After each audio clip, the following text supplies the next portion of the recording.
Morning students, welcome to Shri Radha Vallabh academy.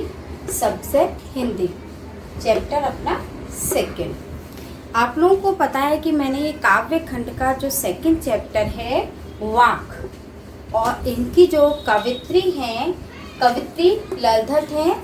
तो ये जो कवित्री हैं कश्मीरी कवित्री हैं।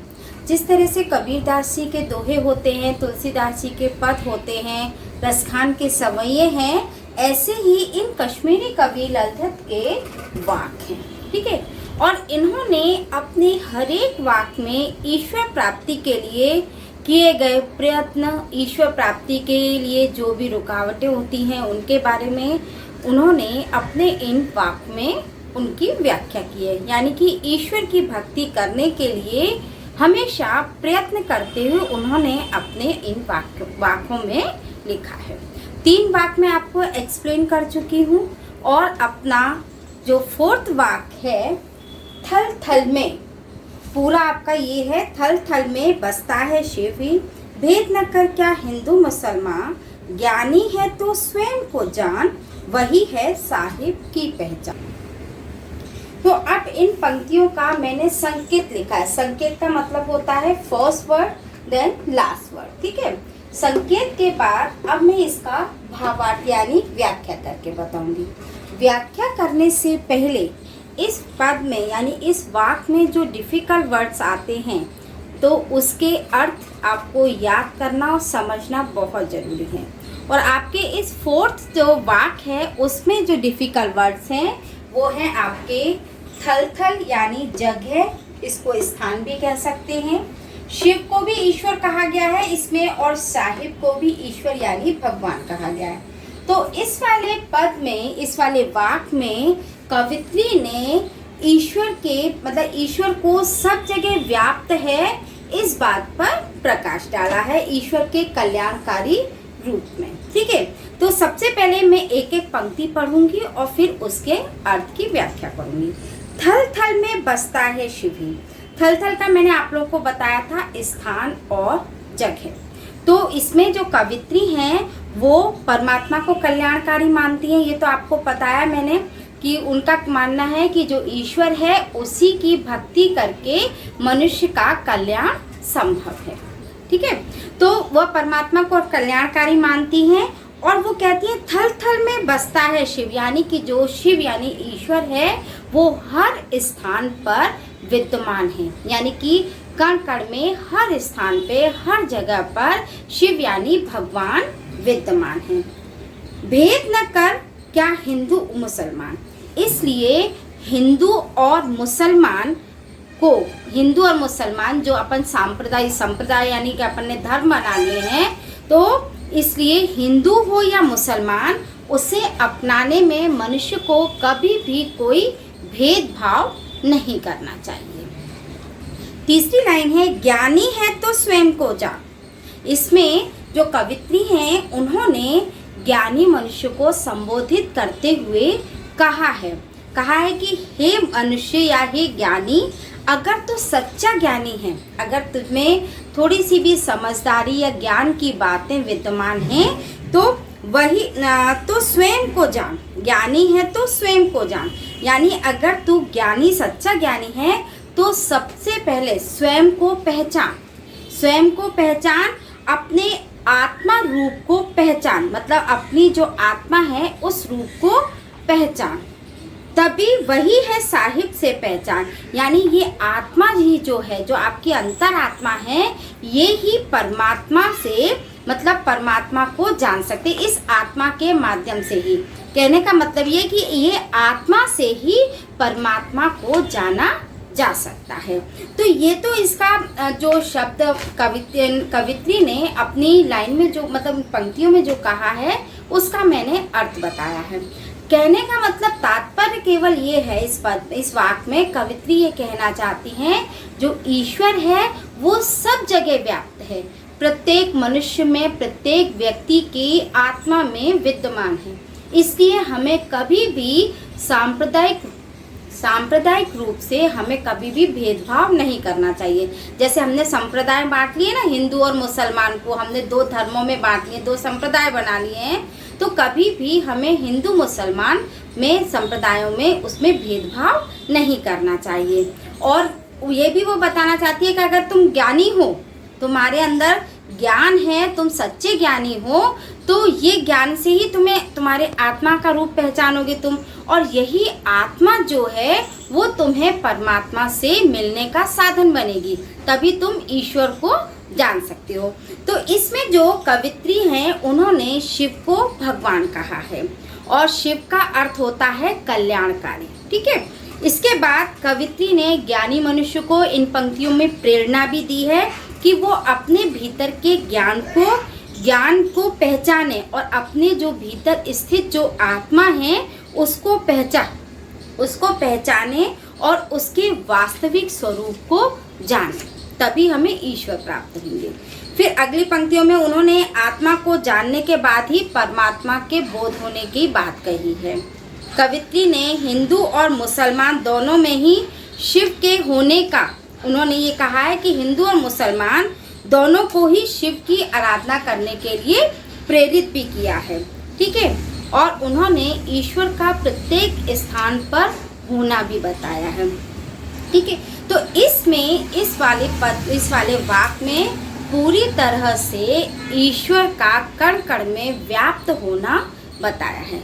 तो अब इसमें मैंने आप लोगों को इस जो कवित्री हैं ललधर, उनका मैंने आपको चारों वाक्य की व्याख्या करके बता दी है।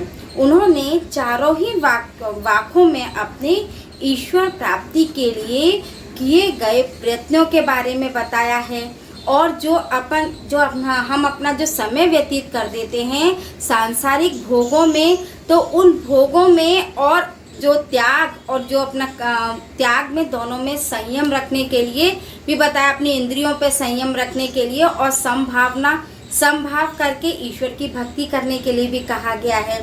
और उन्होंने ईश्वर की भक्ति करने के लिए कहा है और संप्रदाय में भेदभाव न करके अपनी आत्मा को पहचान कर ईश्वर को प्राप्त करने की बात कही गई है। और उन्होंने कहा है अपने पद में कि ईश्वर प्रत्येक कण में, यानी कि संसार के प्रत्येक स्थान पर व्याप्त है।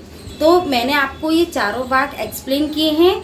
आप इन वाक्यों को पढ़ने से पहले इनके शब्दार्थ याद करेंगे।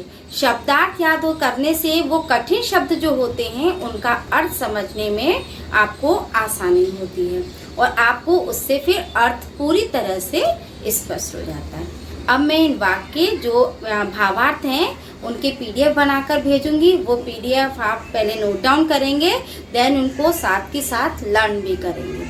ओके बच्चों, अभी मैंने आपको भावार्थ समझाया, तो अपने जो इस चैप्टर के जो चारों भावार्थ हैं, जो ललधर कवि के जो वाक्य हैं, वो मैंने आपको समझाया, वो आपको अच्छे से समझ में आ गए होंगे। अब इसमें कुछ क्वेश्चन आंसर जो प्रश्न अभ्यास में दिए गए हैं उसको मैं शॉर्ट रूप में समझाती हूँ, जिससे आपको ये चैप्टर बिल्कुल क्लियर हो जाएगा। जैसे फर्स्ट क्वेश्चन है आपका, रस्सी यहाँ किसके लिए प्रयुक्त हुई है और वह कैसी है? मतलब जो कवित्री हैं उन्होंने रस्सी किस चीज़ के लिए प्रयुक्त की है, और उसका फिर स्वभाव पूछा है कि रस्सी कैसी है। तो इसमें जो कवित्री हैं उन्होंने रस्सी शब्द का जो प्रयोग है वो जीवन जीने के साधनों के लिए प्रयुक्त किया। जो हम जीवन जीते हैं ना, तो जीवन जीने के लिए जो अपन साधन का प्रयोग करते हैं उनके लिए प्रयुक्त किया है। और उसका जो स्वभाव है वो क्या है? नश्वर है। वो जो रस्सी है उसका स्वभाव, रस्सी कच्ची है और नश्वर यानी नाशवान है। ठीक है, अब इसके बाद आपका सेकंड क्वेश्चन है, कवित्री द्वारा मुक्ति के लिए किए जाने वाले प्रयास व्यर्थ क्यों हो रहे हैं? मतलब कवित्री ने ईश्वर प्राप्ति के लिए जो प्रयास किए हैं वो प्रयास जो है वो उनके व्यर्थ क्यों जा रहे हैं? तो उनका मतलब यह है, देखो उन्होंने रस्सी, आप लोगों को पहले मैं बताया कि रस्सी का मतलब जो रस्सी को नश्वर बताया है, नश्वर यानी कि नाशवान। तो कवित्री ने सेकंड वाले क्वेश्चन में कवित्री ने जो नाशवान जीवन है उसके बारे में बताया है कि वो नाशवान जीवन से उनका जो समय है वो व्यर्थ हो रहा है। कैसे कि जीवन बीतता जा रहा है, उम्र बढ़ती जा रही है और उम्र बढ़ती है तो मृत्यु निकट आती है, तो किंतु प्रभु से मिलना नहीं हो पा रहा है, इसलिए उन्होंने अपने इन सारे प्रयासों को व्यर्थ बताया है और साधना का परिणाम भी, उन्होंने जो ईश्वर प्राप्ति के लिए जो प्रयत्न कर रही हैं उसका परिणाम भी नहीं निकल रहा है।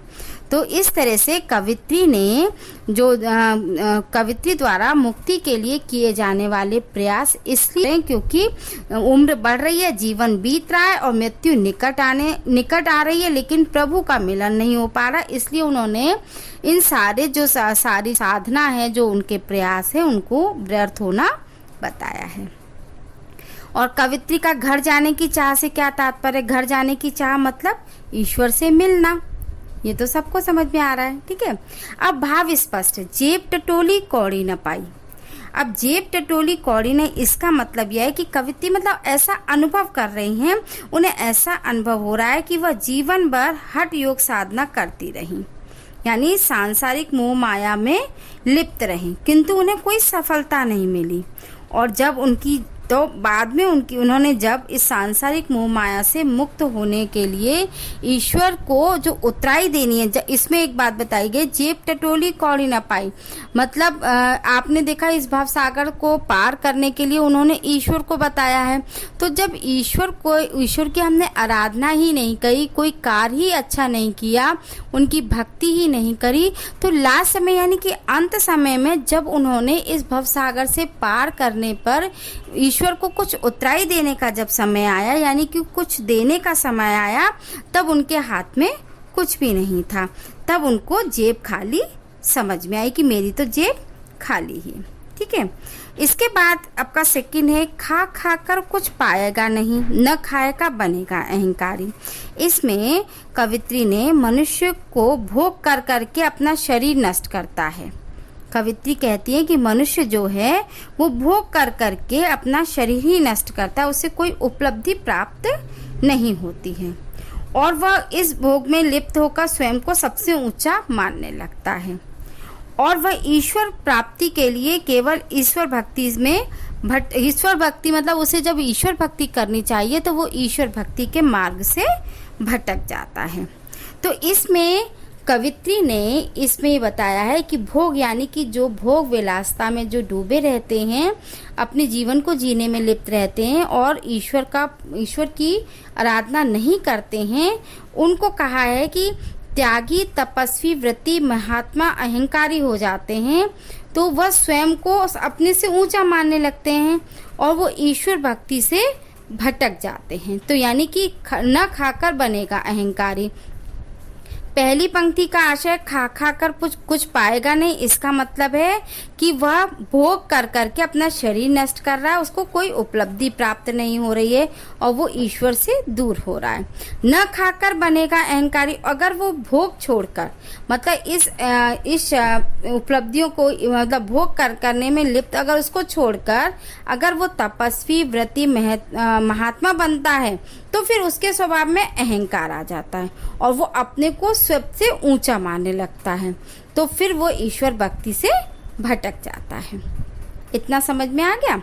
इसके बाद आपका है बंद द्वार की साकर खोलने से ललगत कवि जो कवित्री हैं उन्होंने क्या उपाय सुझाया है ईश्वर प्राप्ति के लिए, ईश्वर के द्वार खोलने के लिए उन्होंने क्या उपाय बताया है कि भोग और त्याग के बीच संतुलन बनाए रखो, न तो भोगों में लिप्त हो और ना ही शरीर को सुखाओ, यानी कि केवल भोग त्याग तपस्या में ही लगे रहो।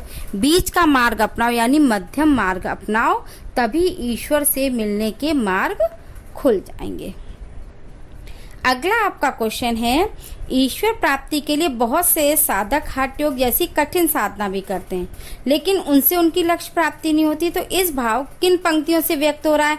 तो मतलब ये जो अर्थ है वो किन पंक्तियों से, वो आपकी जो पंक्तियां हैं वो पंक्तियां आपकी बुक में लिखी हुई हैं। पंक्तियां कौन से? आई सीधी राह से गई न सीधी राह, सुषुम सेतु पर खड़ी थी बीत गया दिन आ। जेब टटोली कौड़ी न पाई, माझी को दुख क्या उतराई। अब इन पंक्तियों से ये आशय स्पष्ट हो रहा है कि ईश्वर प्राप्ति के लिए बहुत से साधक हठ योग जैसी कठिन साधना भी करते हैं, लेकिन उससे उनको कुछ भी प्राप्त नहीं होता है। ठीक है। एंड लास्ट क्वेश्चन है आपका, ज्ञानी से कवित्री का क्या अभिप्राय है। मतलब ज्ञानी से उसका आशय क्या है। तो जो कवित्री हैं उन्होंने ज्ञानी उसको कहा है जिसने परमात्मा को जान लिया है, परमात्मा को पा लिया है और अपनी आत्मा को जान लिया, क्योंकि इसी आत्मा से परमात्मा को पाया जा सकता है। तो बच्चों मैंने आप लोगों को भावार्थ एक्सप्लेन करे सारे। अब मैं भावार्थ की और प्रश्नोत्तर, ये जो आपके लघुत्तरी क्वेश्चन आंसर हैं, उनकी मैं आपको अब PDF बना के भेजूंगी, तो आप उसे अपने फेयर रजिस्टर में नोट डाउन करेंगे। इसके बाद भी अगर आपको कोई इसमें भावार्थ में या क्वेश्चन आंसर में अगर कोई डाउट होता है तो वो आप मुझसे पूछ सकते हो। Thank you.